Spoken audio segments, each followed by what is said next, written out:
Hey everybody, welcome back to the Gin and Juice Podcast. My name is Michael Mayers, and with Jad. me as always is Jad. We are super excited to come back and speak to you guys about a few different more topics. We're not just going to do UFC this time.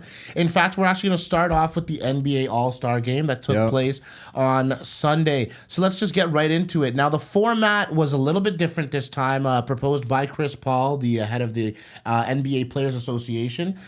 This was to make the NBA All-Star Game a little bit more competitive. What was different this time? Yeah, it was lacking lacking some intensity. So what they added this time is each quarter started at 0. Now they had an aggregate score going in the top right, but each quarter started at 0-0. So each team represented a charity for kids, a foundation in Chicago. And what was interesting about it is if you win the quarter, your charity you represent gets $100,000. Okay, fair enough. So they gave these kids complimentary seats to sit on the baseline and cheer from behind the basket on both ends of the court. Yeah, okay. I like it. So the optics of it from a corporate social responsibility standpoint was really, really, really effective. You got a bunch of kids cheering and screaming and hollering. So take this in. Team LeBron wins the first quarter, $100,000 to their charity. Team Giannis wins the second quarter, $100,000 there. Head to halftime, have a nice halftime show. Chance the Rapper, shout out. And also, big shout out to Common, who opened the whole night with an amazing spoken word. Absolutely beautiful. So coming out of halftime, now we go to the third quarter. Again, same format, 0-0, and they look at who's going to end up with the lead at that point. It ended up tied, so they carried it over to the final quarter with the additional $100,000 going to the winner. So then it was $300,000 on the line in the fourth quarter. Okay. So damn, they had the first quarter is 0-0. Everyone plays. Okay, it ended for the sake of simplicity for math. It ended 50-30, and then Giannis's in the second quarter. Giannis's team, they won 55-30. So they're up 5 in aggregate in total. Tie in the third, so there's still a 5. It was a 9-point deficit in reality, but let's say 5 point for the simplicity of the math. So what they did is to honor Kobe, they added 24 points to the total of whoever was leading. Yeah. So if Giannis's team was up 130 to 125, they add 24 onto that, 154 points. In real life, it was 157. And that was a target score. They turned the clock off. There's no clock. So first team to 157 points wins is what happened. Okay. So now it's a target with no clock. So the players officiate themselves. Yeah. They want to win.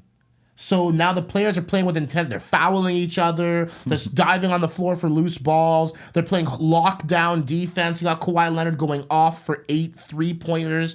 He won the inaugural, the All-Star MVP, got renamed to the Kobe Bryant MVP award. Okay. And he won it because Kawhi was the best player on the floor for the winning team. And it was a spectacular event. When you see the best players in the world trying, it's just a different level. Yeah, it was getting pretty boring the last few years. I'm not gonna lie. So name me the last All-Star game where you saw guys pushing, shoving, fouling hard, playing hard. It wasn't just this exhibition of alley-oops and dunks and like 3-pointers from the half court. Like the difference at the end of the game is pretty big. Like last year, wasn't it like fucking 15, 20 points at the end or something? It was ridiculous. It just seems like very not competitive and stuff. It was too loose of an exhibition. Yeah. And I feel like now it's turned into something that's exciting. It's fresh. It's rich. It's full of life. And these players care. Yeah. The players were all saying, we all were going out there playing hard. Kawhi afterwards, when he was accepting the Kobe Bryant MVP award for the All-Star honor, he was saying how much of an honor it was to not only receive the inaugural award, but to play in a game as hard fought as that was. Yeah. These guys were playing like it was game 1 of the finals. Like it was intense. And you have the best players in the world playing real basketball against each other, where it's like you don't have a guy who isn't as good getting exposed. It came down to the last shot. The target score was 157. The final score was 157 to 154, I want to say. So it was close. It was one score each. It came down to the last shot. Anthony Davis got fouled, and they needed 1 point. And he missed the first shot, and then he had to hit the second one to win. And he hit it, and the kids stormed the court. It was like this NCAA college feel. These kids all ran onto the court and were like celebrating with the athletes that just won them $300,000 additional dollars. Like that's an amazing sight. Like optically, from the cameras, from the media perspective, that is a beautiful thing for the NBA to associate themselves with. More importantly, these kids just got a huge benefit for they're a great cause. And the players gave a shit, which means the fans give a shit. Yeah. And it was an amazing experience from top to bottom. The format really changed everything, and the positive waves that transpired at the end of it are huge right now. Everyone's talking about it. Was that something they just tried out this year? Are they going to do it next year too? They just tried it out this year for the first time. When I read the rules and the new format on paper, I was not skeptical at all. I thought it was going to be good, but I did not think it would be this good. It really resonated really well. They'd be fools not to do it again. Maybe a small tweak here or there. I don't know what they would want to tweak, but Reggie Miller at the end of the broadcast, I believe it was Reggie Miller, commenting, saying maybe a couple tweaks here or there, but it can be improved a little bit. But I don't care if they kept it the exact same next year. I'm all in, and we all give a shit about the All-Star game now. And that is something that we haven't been able to say for a very long time. That's the reason why I didn't watch it this year, man. Like, the last few attempts that I've made at watching it, I never, can sit through the whole game, It's pretty fucking boring, but... The fourth quarter was lit. Even the third quarter was lit, because, the third quarter, they're playing for that aggregate score, right? Like, they're playing for their charity at the same time, too. So they're trying to win for the charity, trying to get the advantage so that they win the game. Yeah. Like, they made the game bigger than an exhibition of just alley-oops. They made the game bigger than it really ever has been. And I think that other all-star formats in other sports can take a lot to learn from the NBA and what they did with their all-star game here. Whether it be MLB, MLS, NFL Pro Bowl, or what have you, NHL All-Star Game, they all can learn a little bit about incentivizing these athletes to play at their highest level and incentivizing them to even show up. Right. I mean, at the end of the day, two factors are the main factors. The NBA makes a lot of money, so they can help people out, is what they can focus on, what they did with this. And the second thing is just... it's entertainment at the end of the day, right? Like, you're trying to, especially the All-Star game, it's all entertainment, but especially the All-Star game, it's like people show up because they want to see something exceptional. You see all the stars there, etc., etc. So I think it's just the right thing to do to change up the format. I hope they keep it. What do you think about the dunk contest and stuff like that? Yes, I was about to bring that up. I'm so think that glad needs you changing? Because that seems like you went stale a little bit. Great question. We've had some of the best dunks we've seen in the dunk competition history in the last couple of years.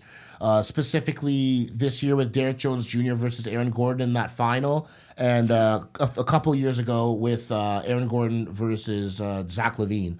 Yes. Aaron Gordon ended up not getting the trophy on either iteration. He said he's done trying to compete. He's frustrated.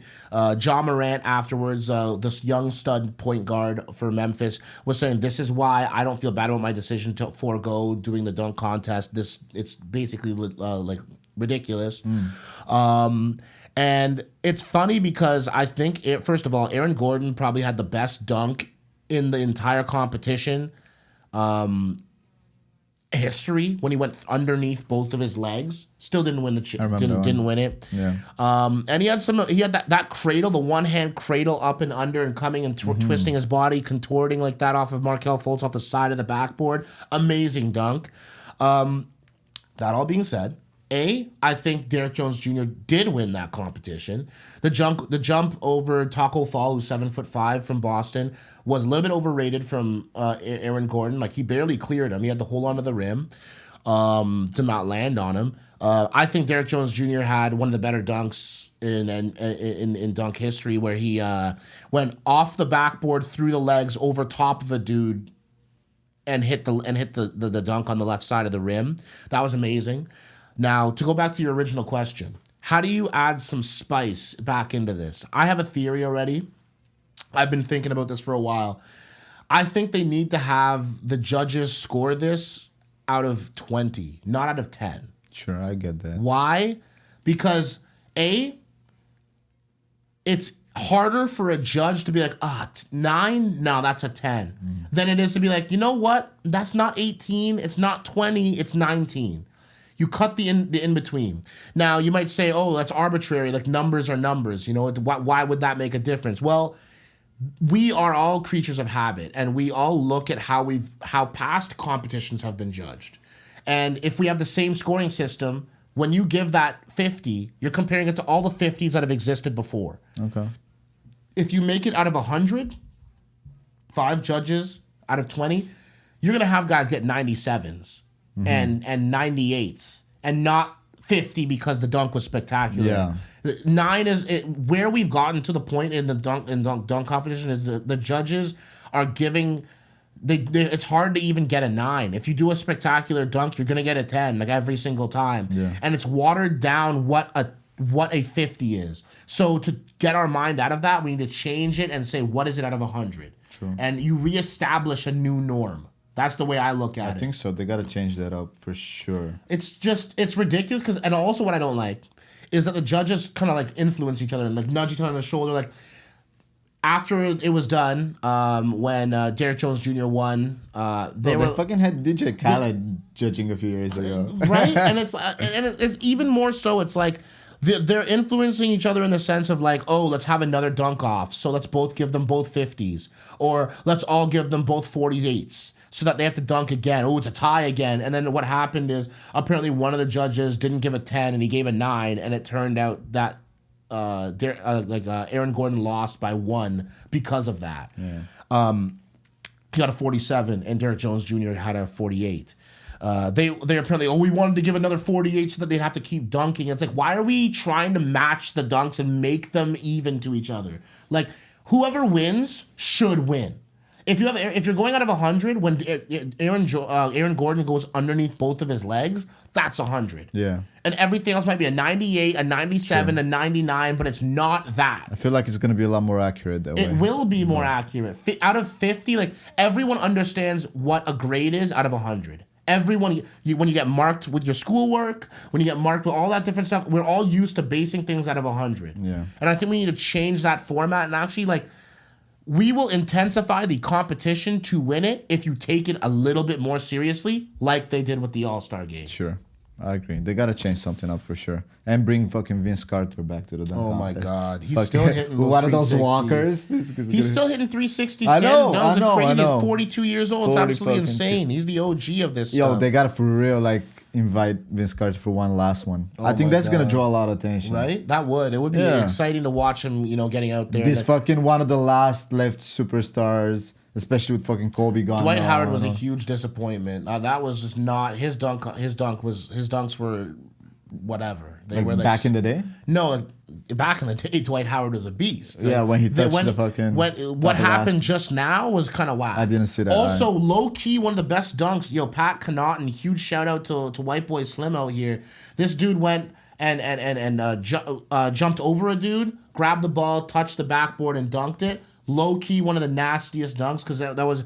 I like the dunks where there's subtlety. Yeah. He grabbed the ball, tapped the backboard with it, then dunked it after jumping over a dude. That's fucking intense. Yeah. What do you guys think about the NBA All-Star Weekend? Let us know what you think in the comment section below, and we'll catch you guys in the next one. All right.